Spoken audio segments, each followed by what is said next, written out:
Our reading this morning is Genesis chapter 11, and we're reading verses 1 to 9. This can be found on page 11 of the new NIV Church Bibles. Genesis chapter 11.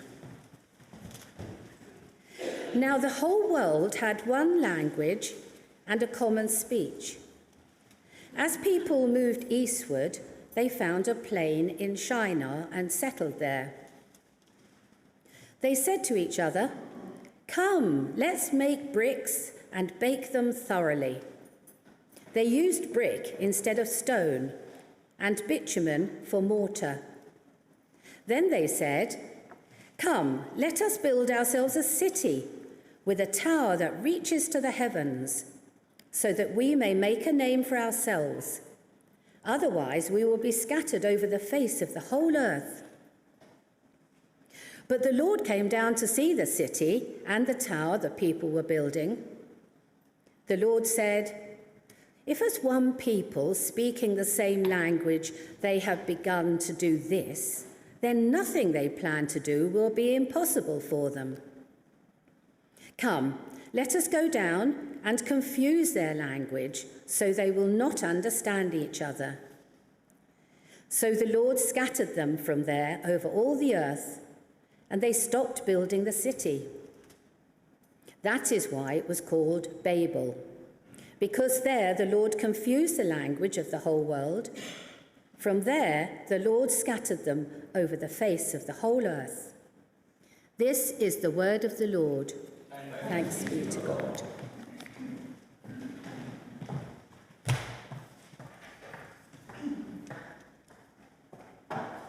Tip of the iceberg. I think the potential of what the internet is going to do to society, both good and bad, is unimaginable. I think we're actually on the cusp of something exhilarating and terrifying. It's just a tool, though, isn't it? No, it's not. No, it's an alien life form. What do you think? I mean, when you think then about the Is there life on Mars? Yes, it's just landed here. But it's simply a different delivery system there. You're arguing about something more profound. Oh yeah, I'm talking about the actual context, and the state of content is going to be so different to anything that we can really envisage at the moment, where the interplay between the user and the provider will be so in simpatico. It's going to crush our ideas of what mediums are all about.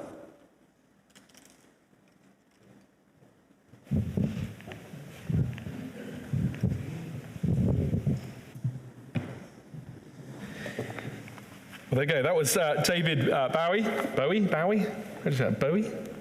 I don't know. That was David Bowie speaking in 1999. How long ago is that? 25 years ago. Talking about the internet and the way in which he foresaw how the internet would change our world. He was talking 5 years before Facebook was launched. He was talking 8 years before the first smartphone was released. And if anything, as we look out across the world, we see his predictions, if anything, were rather conservative when he predicted the scale and pace of change which would come through inventions like the internet. Now, we're going to take some time this morning to consider this whole question of technology. What does it mean to be human in a world online? And what we're going to do this morning is hopefully paint, if you like, a framework, a biblical framework of how we understand technology.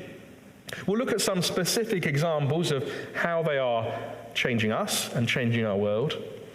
This isn't going to be a how-to sermon. To be honest, I'm still teaching most of you how to open your email on a Friday morning and log into Church Suite.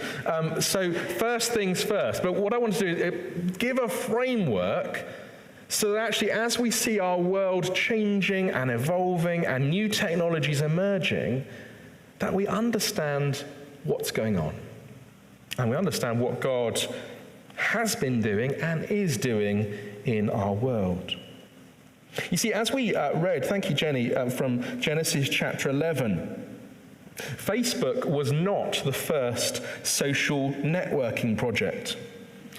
No, it wasn't MySpace either, or Friends Reunited. No, actually, the first social networking project happened some 4,000 years ago. Because, of course, that's what Babel was, wasn't it? The cutting-edge technology of the day. We read about the technology there in verse 3. A new method for baking bricks, bitumen for mortar.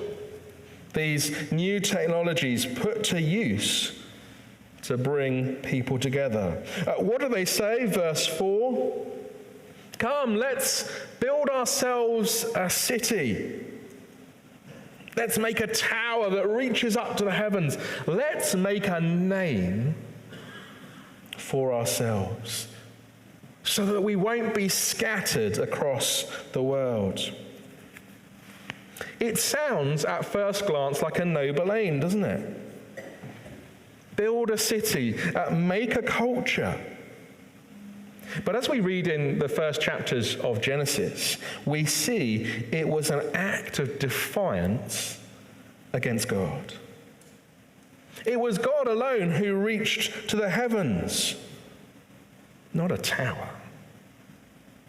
And it was God who wanted these people to scatter. That was his commission in the early chapters. Go and scatter, go and fill the earth. Subdue it. Be a blessing to the earth. It was God who wanted them to go out, not build a city, but to go out and fill the earth.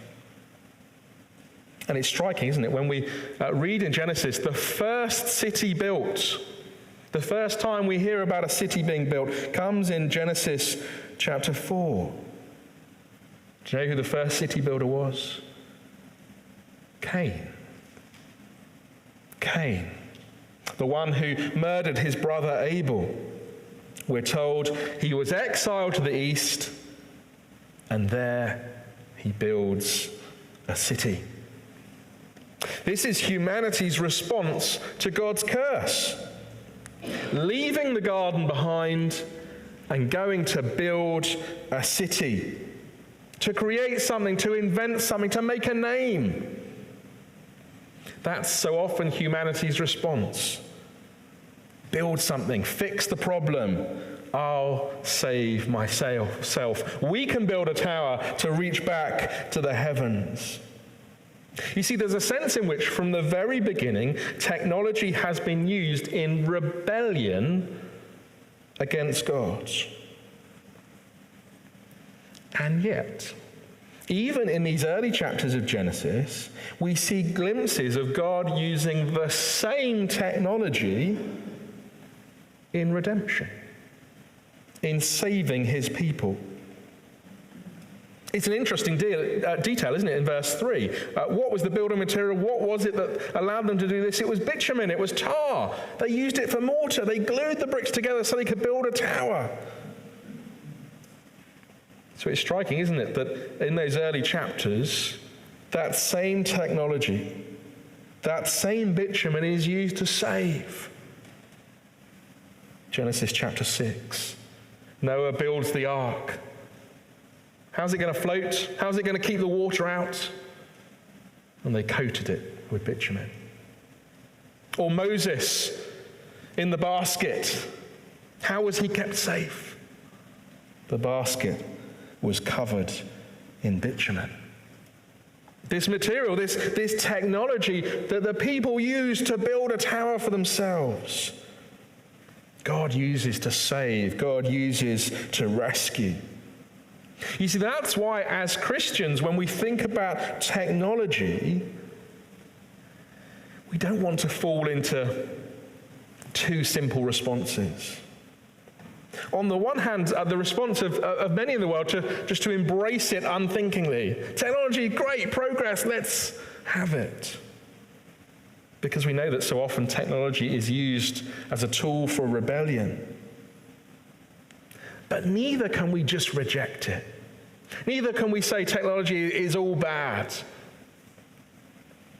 because we see God uses technology and progress in the world to save, to rescue, to help his people.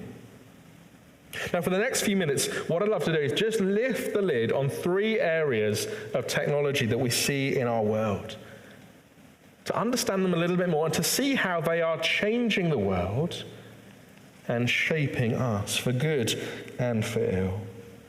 Here's the first thing I want us to look at. That's devices that conform us. What's the first thing you do in the morning and the last thing you do at night? Now, I reckon, I don't want to be ageist at all, but among this demographic, I reckon it's more likely to be brushing your teeth. At the 9:30 service, I said, I think it's more likely to be checking your phone. Where does the phone live? Well, for so many, it lives on the bedside table. Last thing at night, plug it into charge. First thing in the morning, unplug, pick it up. There when we wake and there when we sleep. And of course, the smartphone or tablets or other devices have massively changed us.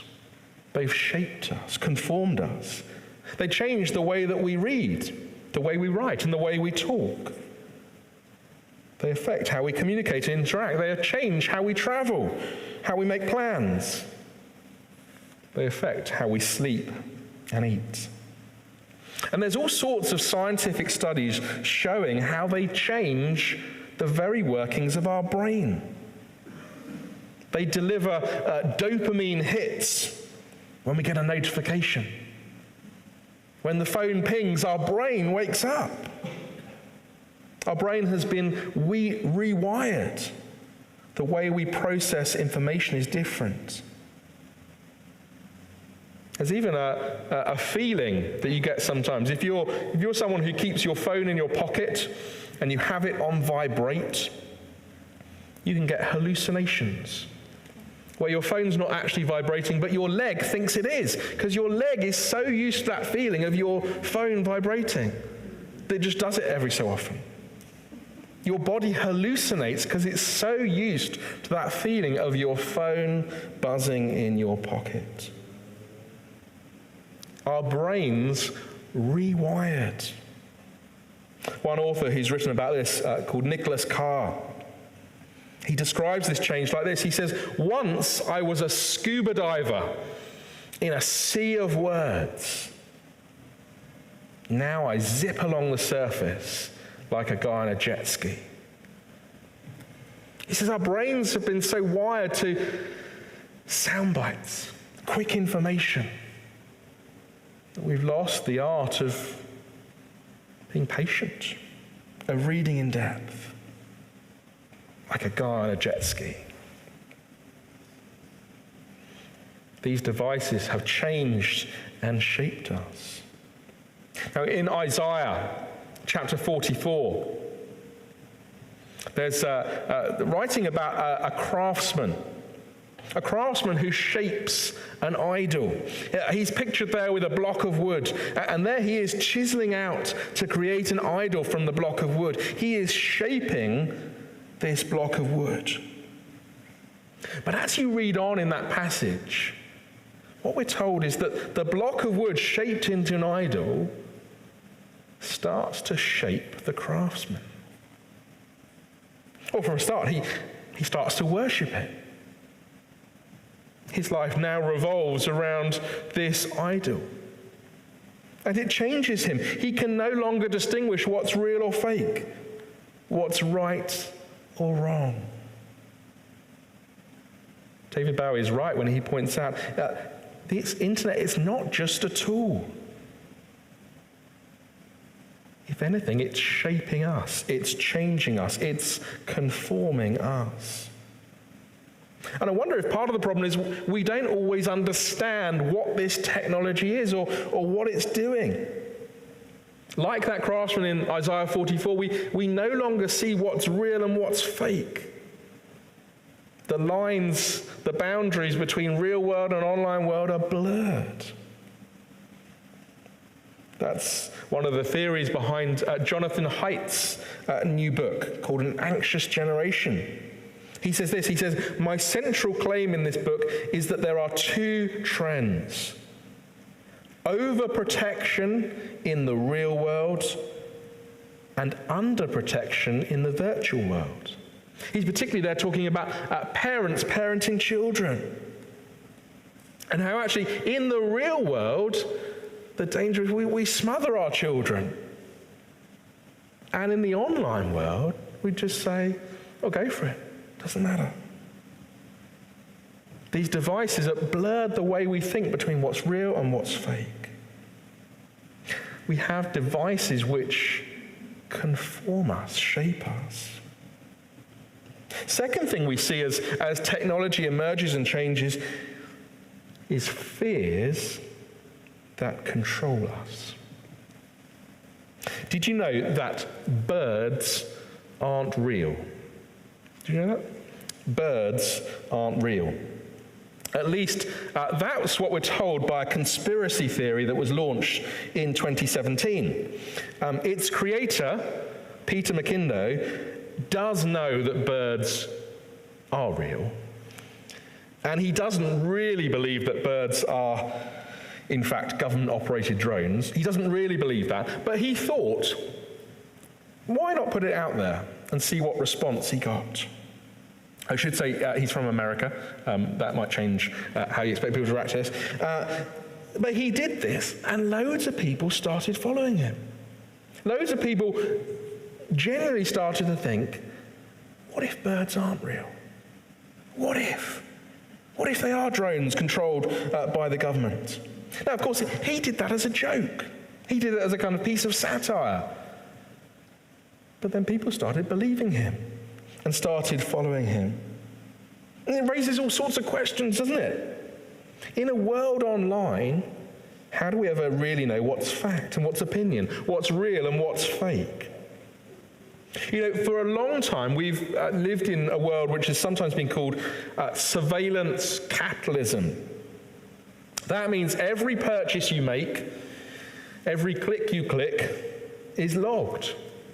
Whether it's when you scan your Tesco Club card, you purchase something on your Amazon account or with your MasterCard, these big companies know you and your purchasing habits better than you know yourself. They really do.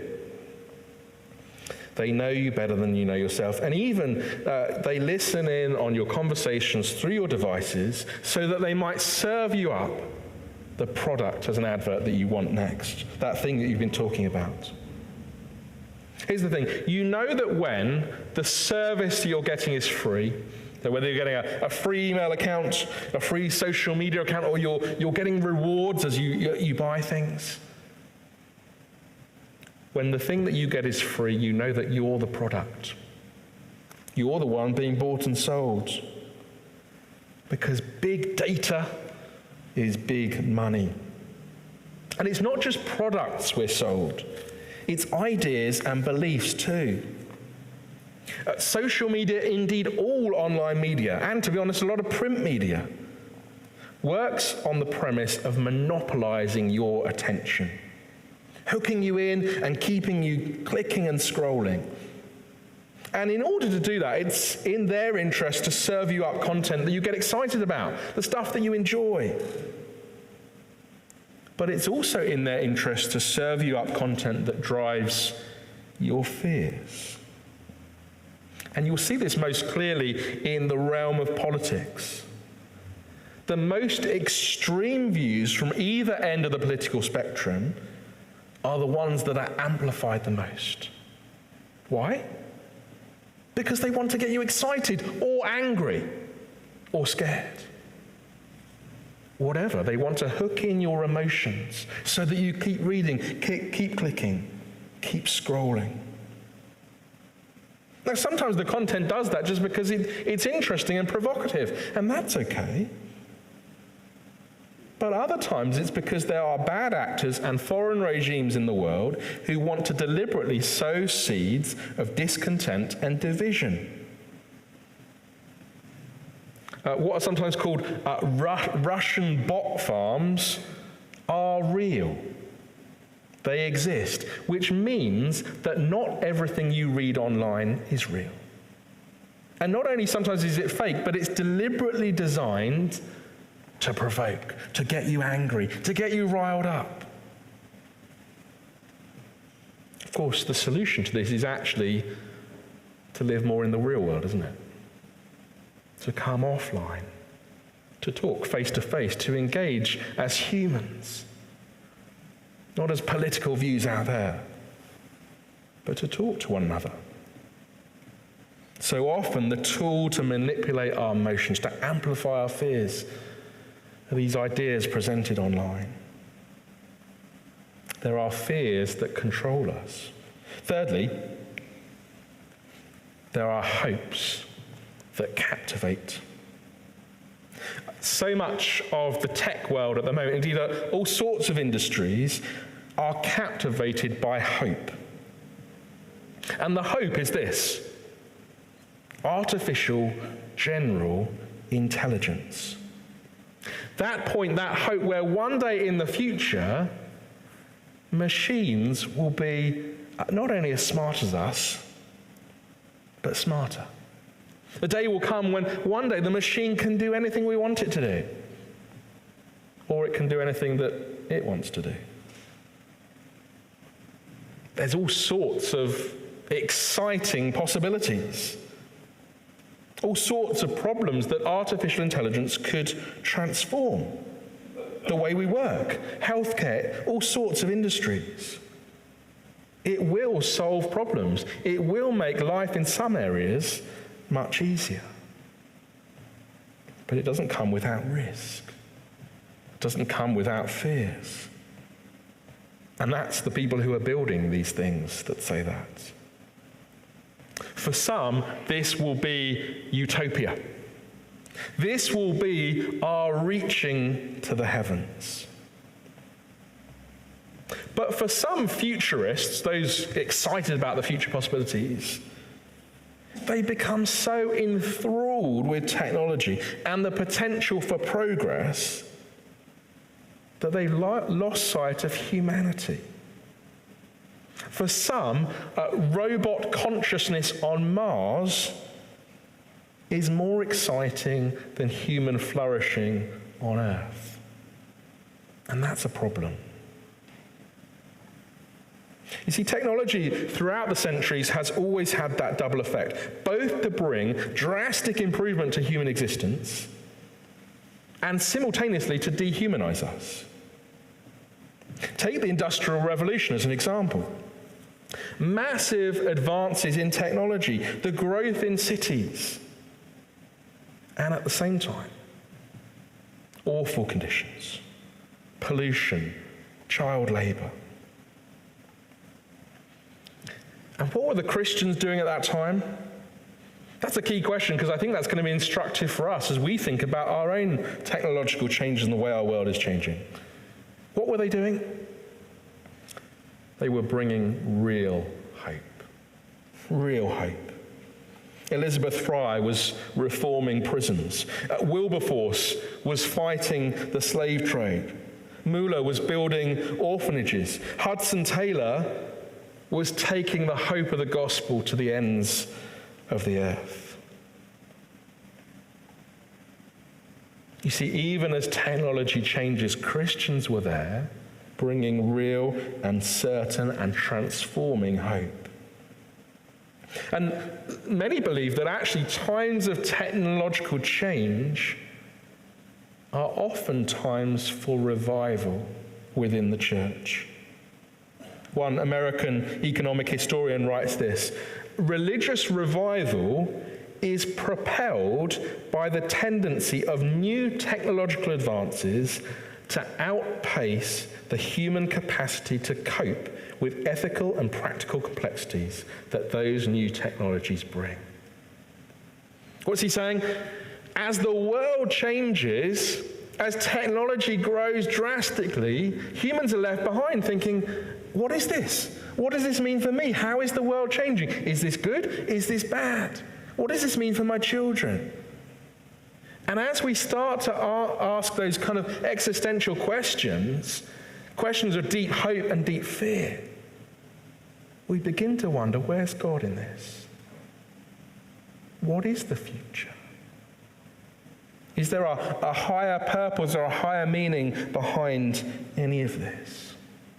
Technology fuels those questions that seek after God.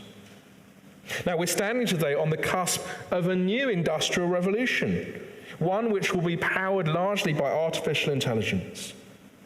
These next few years will be filled with all sorts of fears, ethical and practical complexities, and also all sorts of hope about what the world could be. But into these hopes and fears, the gospel speaks a better story. Jesus offers a more compelling vision for the future and a more certain hope. The church really does have a message for a world online. And let me conclude with two brief things. Firstly, the gospel offers a better story now. It offers real hope in the here and now.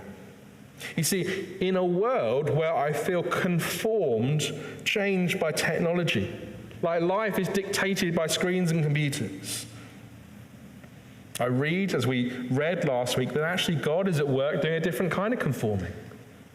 Romans chapter 8, how is God conforming me? He's conforming me to the image of his Son.